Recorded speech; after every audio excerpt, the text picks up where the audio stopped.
let me tell you a little bit about tonight's speaker. Dr. Emily Chiu is the Deputy Director of the Division of Epidemiology and Clinical Research in the National Eye Institute. She is also an active member of the Clinical Trials branch of a major division in the Eye Institute, and the two main ocular diseases that this division focuses on are diabetic retinopathy and age-related macular degeneration. And these are two of the leading causes of blindness or loss of sight in the United States. This is a group that has been very productive, and they have not rested on their laurels. And in fact, the trials that they've conducted in diabetic retinopathy have already resulted in highly effective strategies which ultimately, I think, may potentially reduce the rates of severe vision loss in this disease by as much as 95%. With respect to the other disease, age-related macular degeneration, treatment with antioxidants and minerals in their clinical trials, which I know you're going to hear about tonight, has also led to a substantial reduction in vision loss in these patients. And this is, in fact, the first trial in history, I believe, to show such a positive result. Dr. Chiu chairs committees associated with the American Academy of Ophthalmology. She is on the editorial boards of medical journals working in the fields of ophthalmology and diabetes. She earned her medical degree and completed her residency in ophthalmology from the University of Toronto and completed a fellowship in retinal diseases at the Johns Hopkins University and again at the University of Nijmegen. Did I get that right? Close enough for government work, in the Netherlands. She was an assistant professor at the University of Toronto for 3 years prior to joining the National Eye Institute. She has co-authored over 100 publications and book chapters, is a popular and respected lecturer at national and international professional symposia. Please join me in welcoming Dr. Emily Chiu.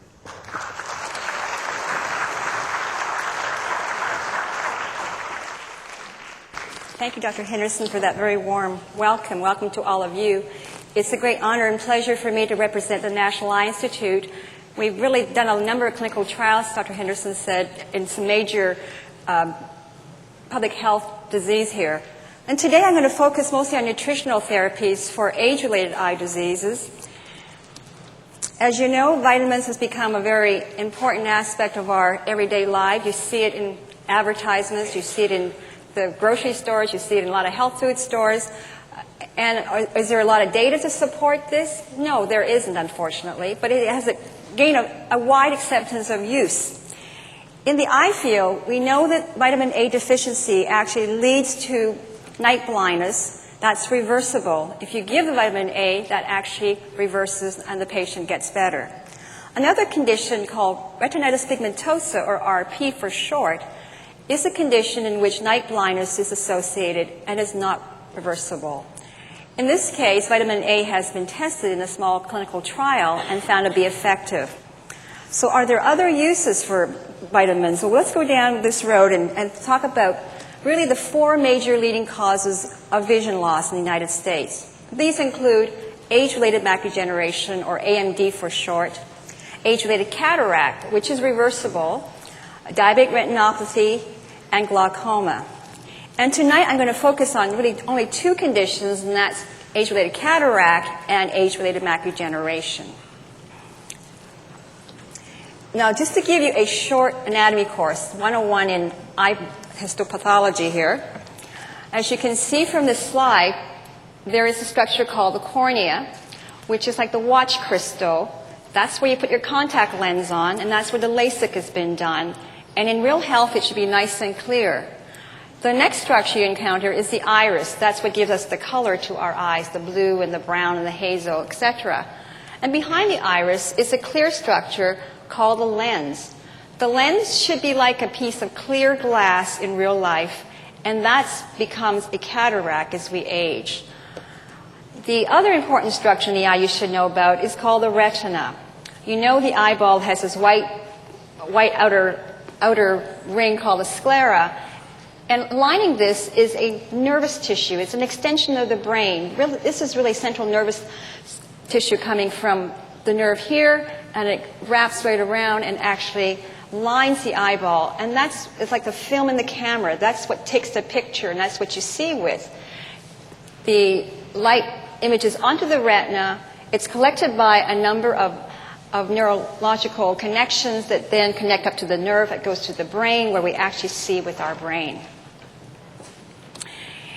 In cataracts, this is what we would see if you go to your eye doctor and we look at you with that funny little lamp that's like a little slit beam. First thing you see is this beam of light, that's the cornea, and this structure is actually the lens, which becomes a cataract, and that's what we examine to look for cataracts.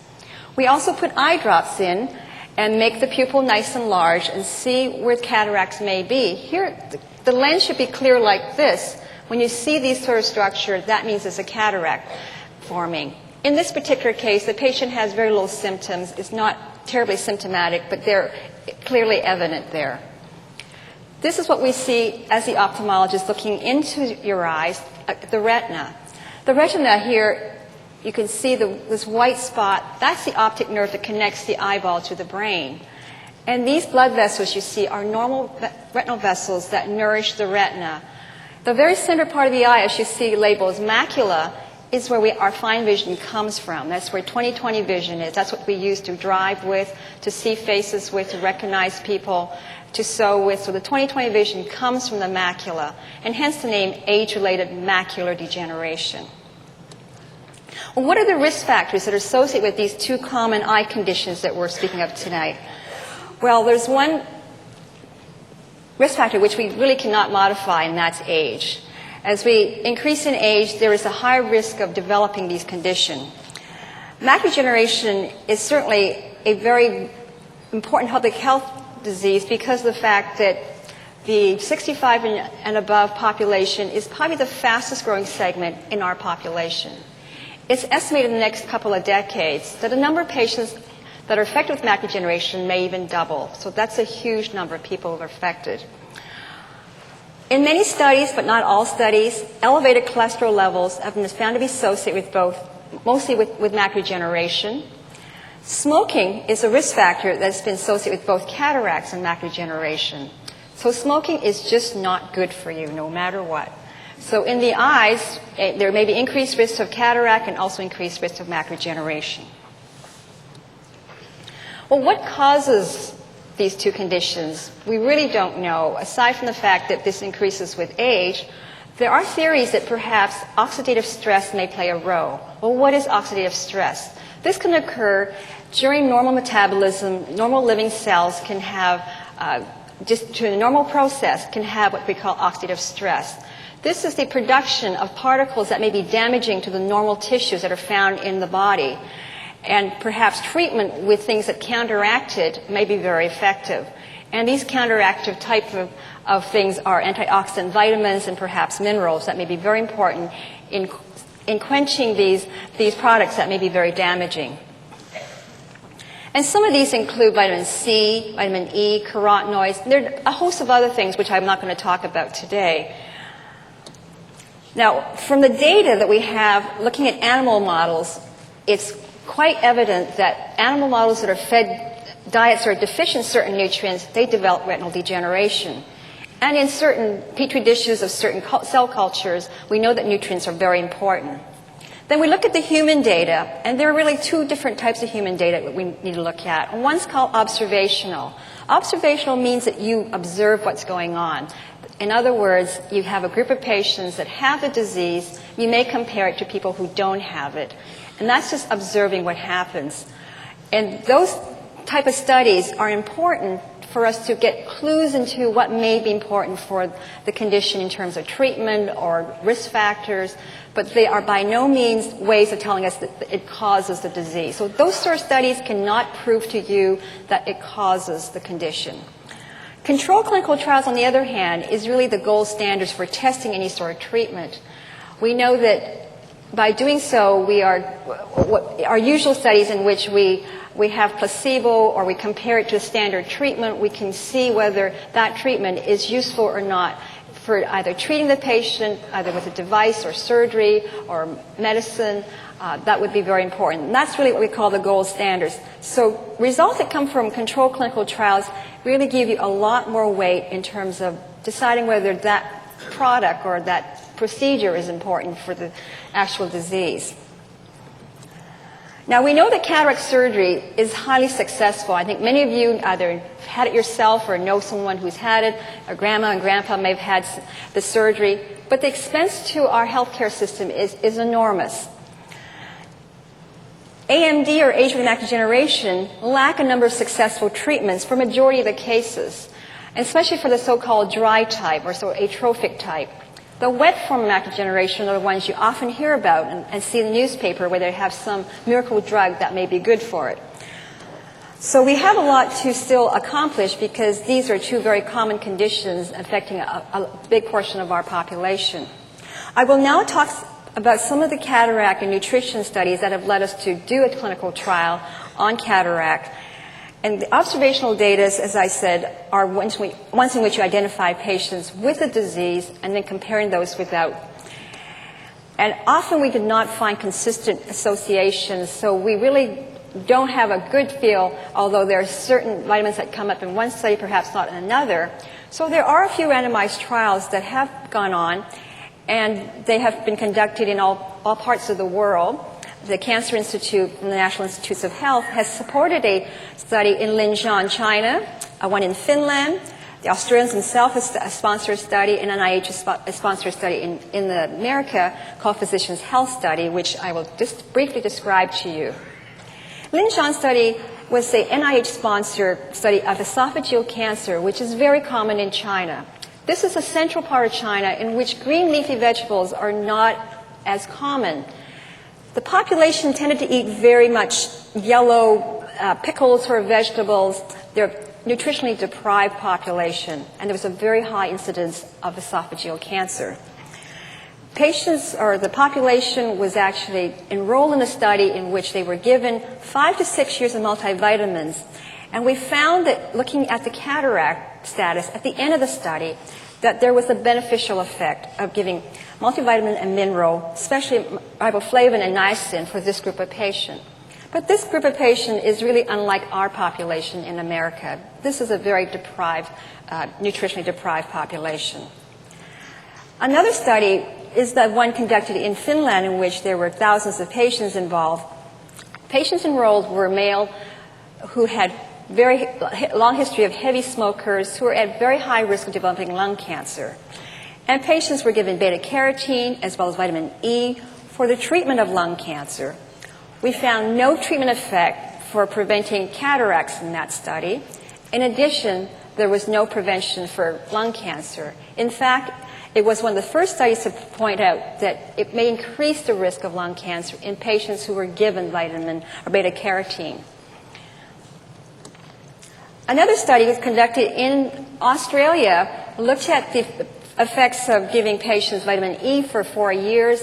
Again, there was no evidence of beneficial effect of any vitamins for cataract in that study.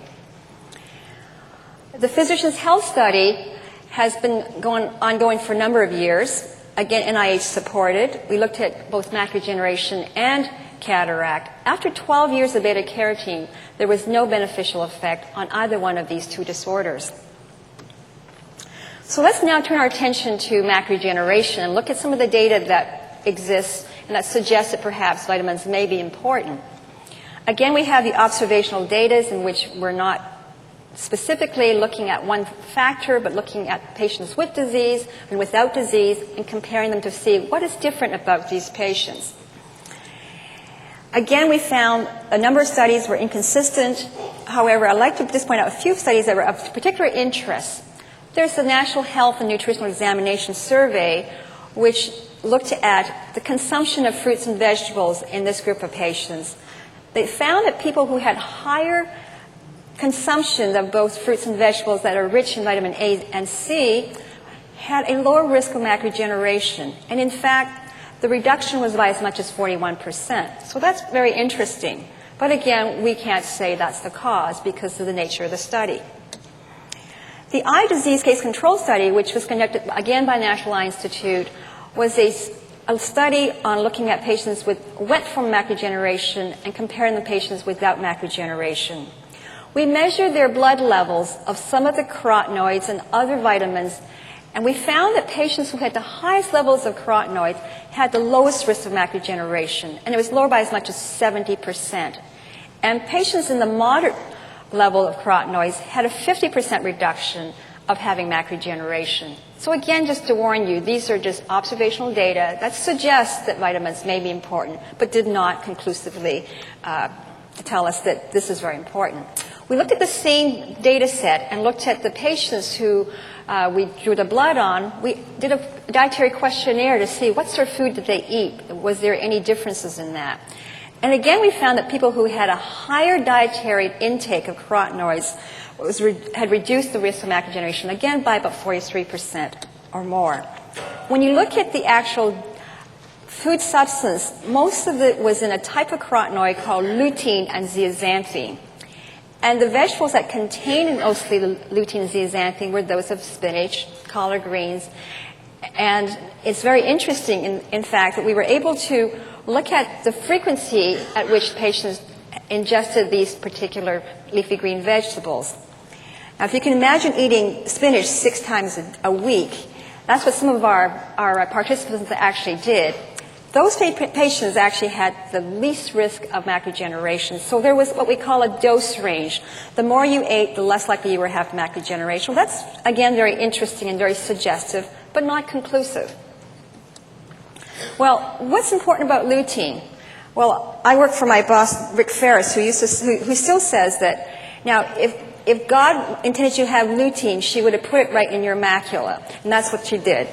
And here, right here, is the lutein, which you see, macula lutea, which is a yellow pigment that's found in the central part of the eye that we all have as members of the mammalian species. This is in a monkey eye, and in a human eye, they have a similar sort of pigmentation, and lutea stands for the yellow. So this lutein is actually a carotenoid that we have to eat, we don't make.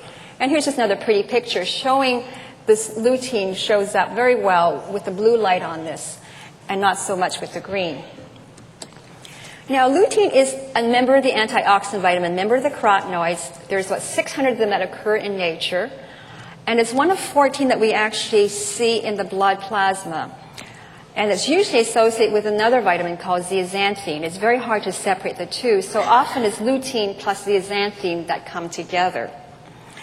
This is a major filter for ultraviolet radiation. So suggestion again, perhaps it might be helpful for oxidative stress. And as I said, it's a major component of the yellow pigment of the macula.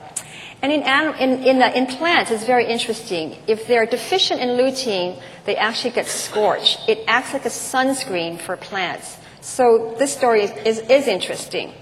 Is it a possible treatment for macular degeneration? And the reason I bring this up is because I know there's a lot of literature out there and a lot of advertisement out there.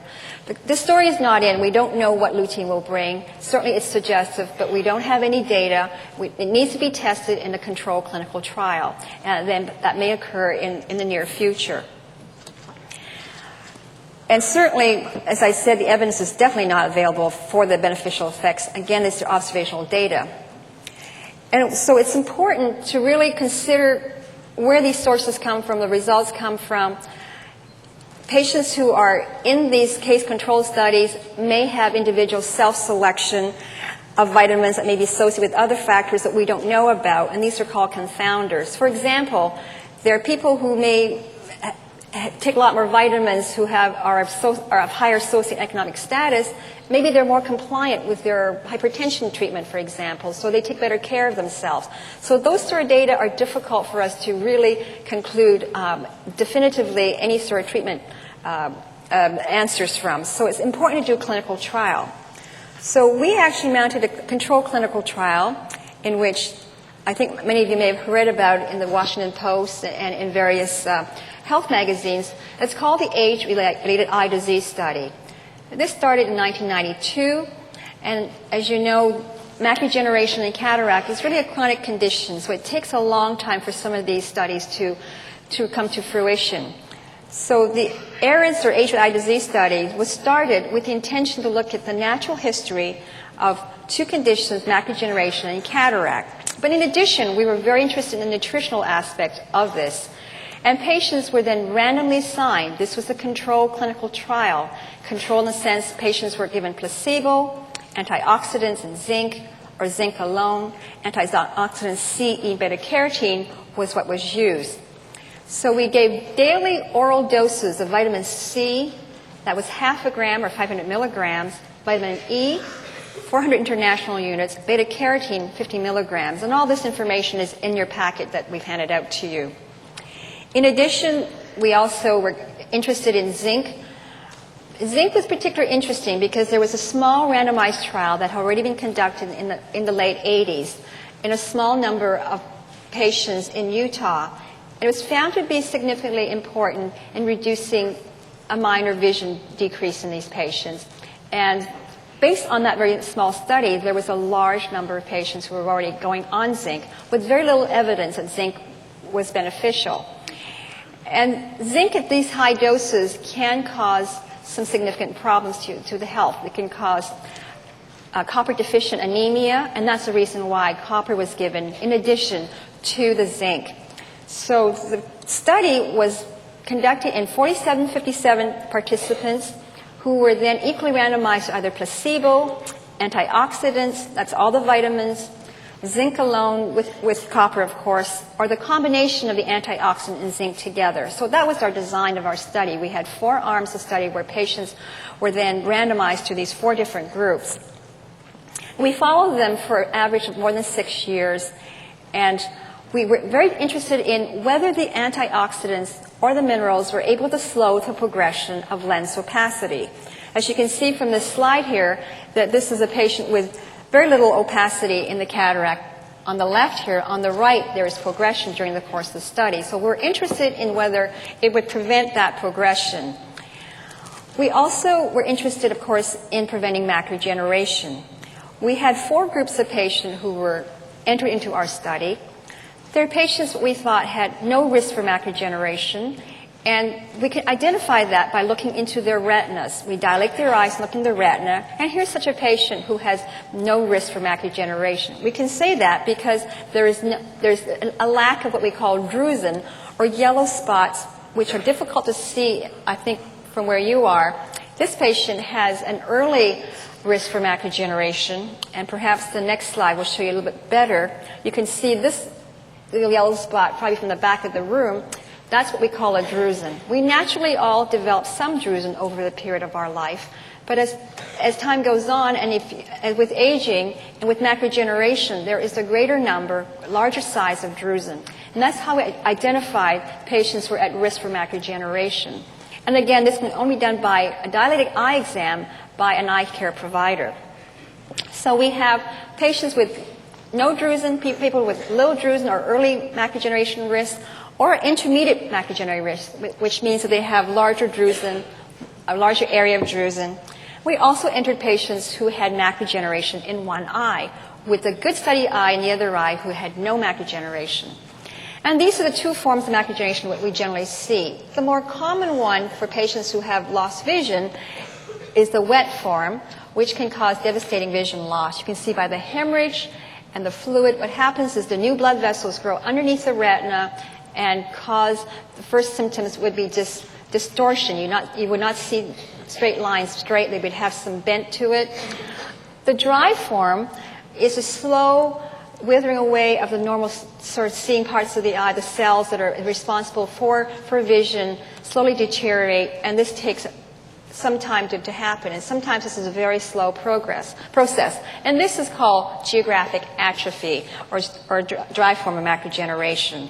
Those are the 2 main types. And so in our study, our 4th group, the patients have it in one eye and the other eye was seeing 20/30 or better. And we took photographs at each annual visit to determine whether the cataract progressed. And here you see a patient with no cataract, and then moderate, and then very severe cataract.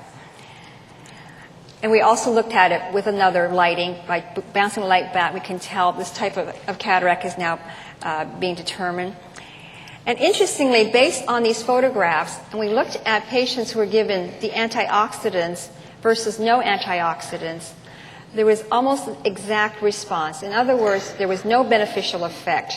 At 5 years, approximately 30% of patients who were assigned to having no antioxidants and those who were assigned to having antioxidants had cataract development. So there was no beneficial effect, but no harmful effect either. And for those who had cataract surgery, it was almost the same in both arms. Again, it hovered around 11% at 5 years of both arms of the patients who were randomized to no antioxidants and those with antioxidants who had actually had cataract surgery. So again, there was no treatment effect from the antioxidants. Zinc was not considered to be helpful in preventing cataract, and in actual fact, we were concerned about patients who were at low risk for macular degeneration to be taking zinc. So those patients were not given zinc. But for those patients who had early AMD or worse, we were very interested in seeing whether zinc or multivitamins would be useful. And again, let's go back to the cataract, I'm sorry. The cataract visual acuity loss associated with cataract was about 5% in 5 years. And that, again, showed that the vitamins had no effect on the actual vision. So back to macular degeneration. We were interested in seeing the development of macular degeneration. Here you see a patient who actually received laser photocoagulation because they developed a wet form of macular degeneration during the course of the study. When we looked at the natural history of patients in these three different categories, patients with little risk, the small to moderate drusen, or patients with the more intermediate risk, ones with moderate to large drusen, and the patients with one eye that had AMD already, what were their risks of developing macular degeneration? Well, good news is that patients with early macular degeneration had a very low risk. At 5 years, only 1.3% actually developed macular degeneration. So if you have small drusen, which can be identified by your ophthalmologist, there's a very good chance that you'll do very well.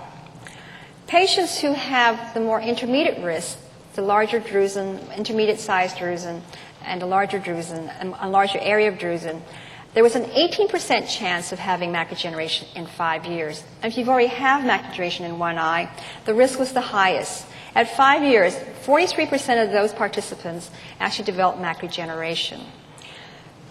So this is very important information. I think even though we do clinical trials and we find out what's important and not important, this information is very important because this is very difficult to gather from studies going backwards. It's very important to do things in a prospective manner.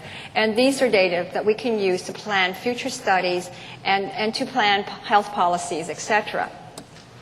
Now, as far as the treatment effect was concerned, you can see that patients who were randomized to placebo, given the placebo pill or the sugar pill, 28% at 5 years developed advanced macular degeneration, either the wet form or dry form. And the best treatment effect came from the combination of both the antioxidants and zinc together, reduced it to 20%. And vision loss, moderate vision loss, was again best seen in the combination group of given both antioxidant and zinc. 23% of that group actually had a reduction in terms of moderate vision loss, whereas 29% developed moderate vision loss in those that were assigned to placebo. So again, there's a reduction because of the good combination treatment of antioxidant and zinc. So that was beneficial. Both zinc and antioxidants were useful, but the combination gave the best for both prevention of macular degeneration and for preserving vision. So this reduction can be estimated to be as much as 25% of patients who would be at risk for developing macular degeneration actually had a reduction or prevented from developing macular degeneration.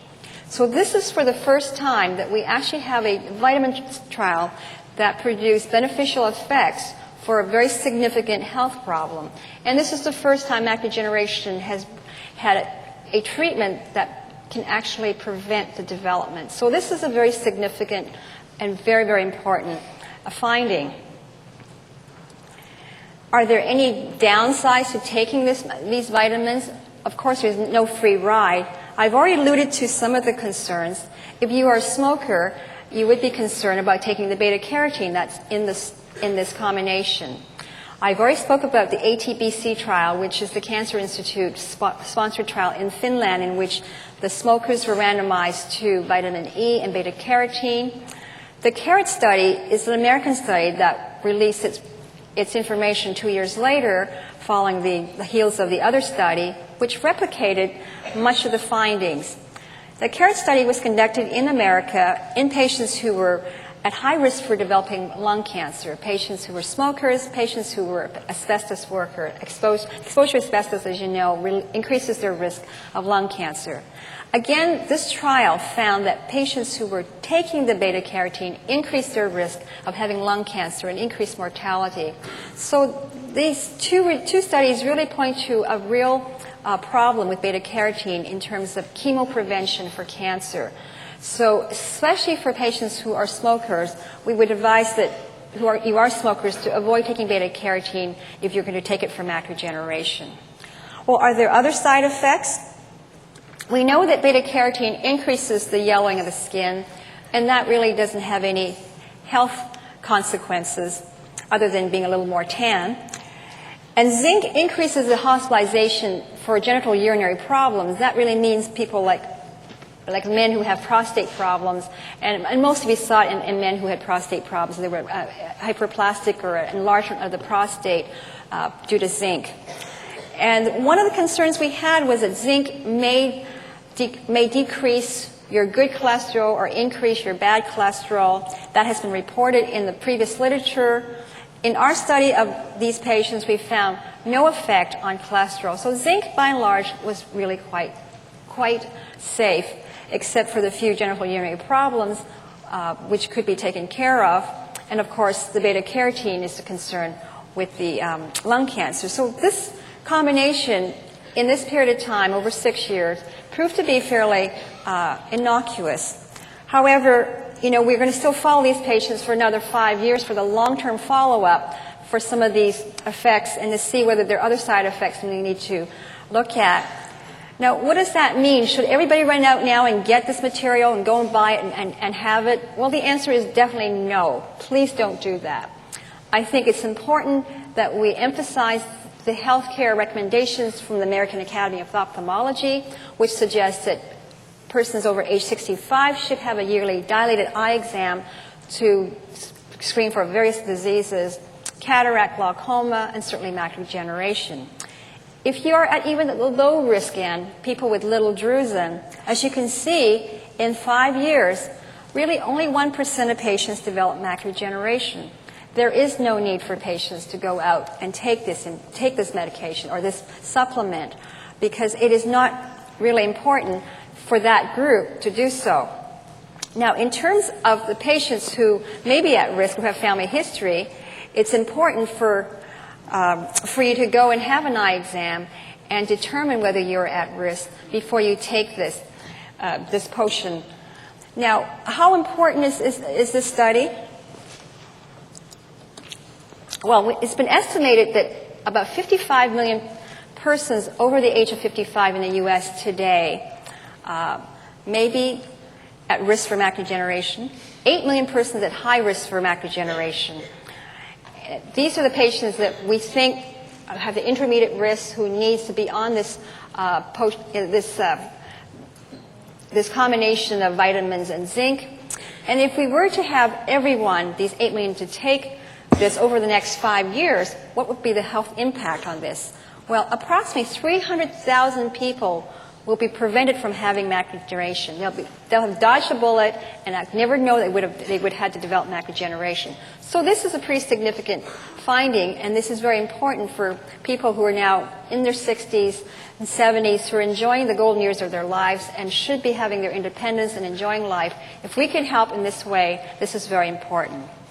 So with this, I thank you for your attention, and I'm open for questions. Thank you.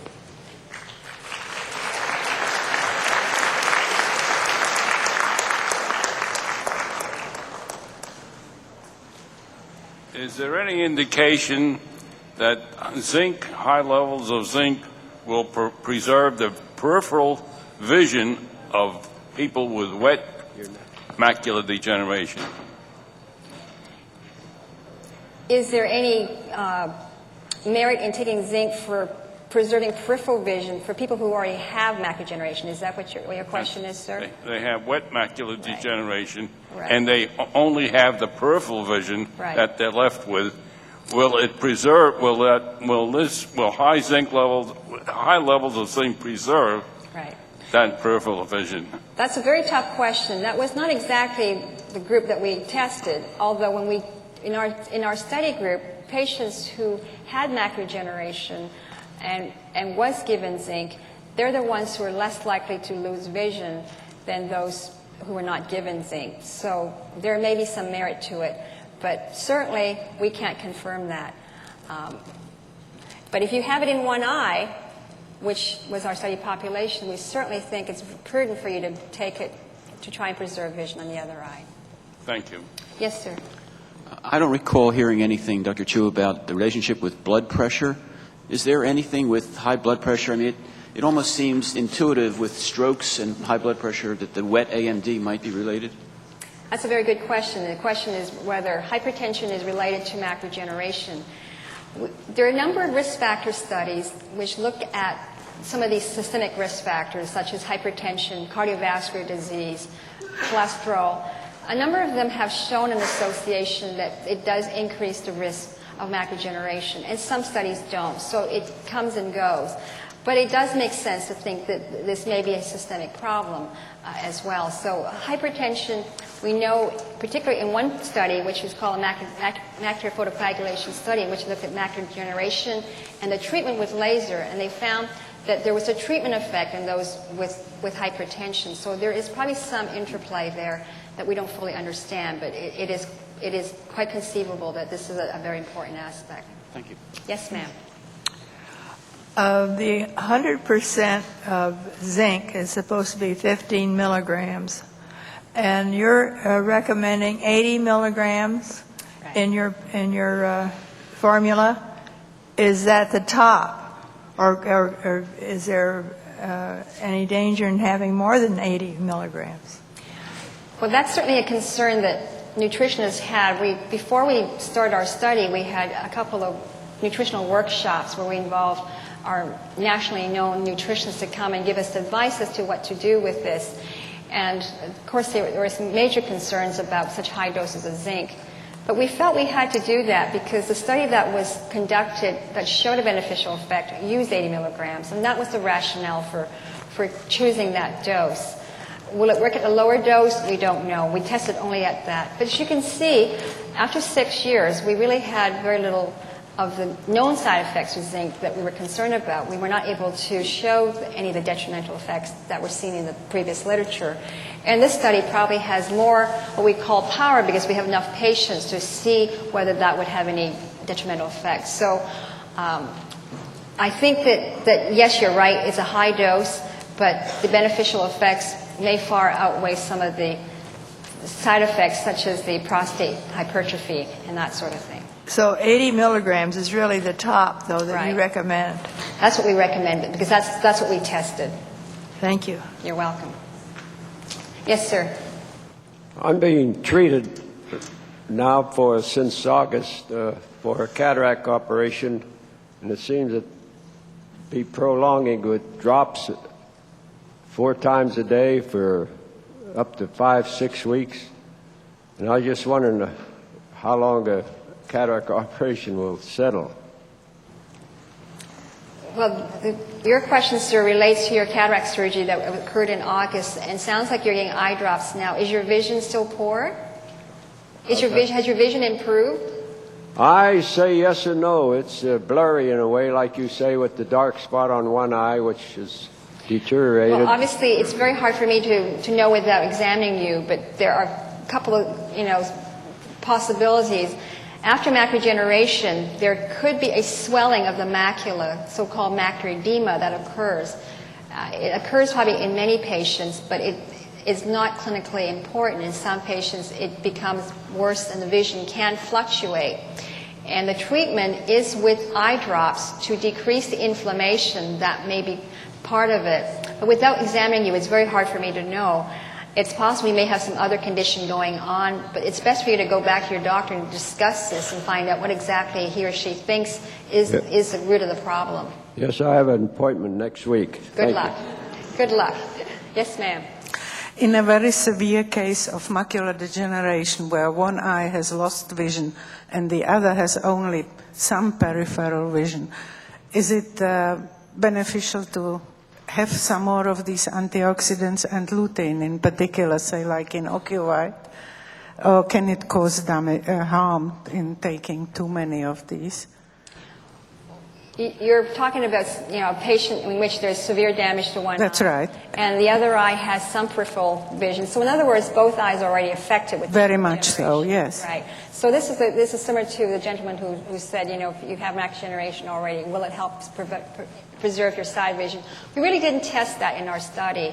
I think it's quite possible that it could prevent it from further vision loss, but by and large, it gets to a stable stage, and it's sometimes difficult to know whether this really was helpful or not in terms of the high dose. We think, extrapolating from our data, that perhaps there may be some merit in doing that because patients who already have macular degeneration may have a little less vision loss. So it's not with great data I can say, yes, I would definitely do that, but there are suggestions perhaps it isn't. The fact that the side effects are low is not a high. That's what I was wondering about. And certainly lutein was not something I would recommend because we don't have any evidence for that right now. So the recommendation is based on our study results, which is vitamin C, E, beta carotene, and the zinc and copper. Thank you. Yes, sir. Yeah. I'm a little confused about the slide that showed the adverse reaction to on the urinary tract, prostate, with zinc, because in fact, I understand that for treatment of BPH and large prostate, zinc supplements are often recommended, so I'm a little confused. Well, I hope you all heard the question. The question was, how does zinc figure in all this? Because people who have enlarged prostates have been recommended to take more zinc. And in fact, the prostate and one of the layers in the retina actually are the two areas in the body that has the highest concentration of zinc. And for us, when we looked at the adverse side effect by the treatment groups, we found that the highest group with genital urinary problems were actually in the zinc-taking group. So that is what we have. That's our data. That's what we show. That's what we found. What that means is that perhaps there aren't many studies that have done zinc looking at this sort of thing. So I don't think it's inconceivable that they might, there may be all sorts of reasons for this, and whether the zinc may have potentiated the growth of the prostate, we can only speculate. I don't know the reasons for it, but that's the data we have.